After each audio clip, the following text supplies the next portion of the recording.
দেখতে দেখতে বছর ঘুরে কিন্তু পুজো চলেই আসলো। আর মাত্র হাতে গোনা ৩-৪টে দিন পুজোই আসছে আসছে, এইটাই কিন্তু বেশ ভালো লাগে।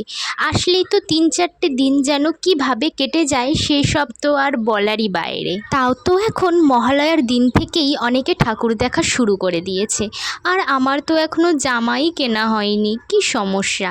যাই হোক, তোমরা এই ছৌ নাচটাকে দেখো।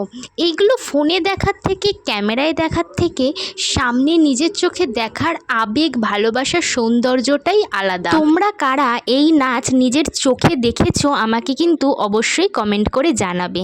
এরপরে দেখো একটা আসছে সবার হাতে মশাল। এত সুন্দর লাগছে এই দৃশ্য, মানে ভাষায় প্রকাশ করা যাবে না। একদম নিজের চোখে দেখতে পেলেই মনে হবে যেন জীবনটা পুরো ধন্য হয়ে গেল। এত সুন্দর দৃশ্য, প্রকৃতির এত সুন্দর সৃষ্টিও আমরা দেখতে পাচ্ছি। যাই হোক, পুজোয় সবাই অনেক আনন্দ করো, মজা করো, খাওয়া দাওয়া করো। পুজো সবার অনেক অনেক ভালো কাটুক। সকলকে জানাই শুভ শারদিয়া।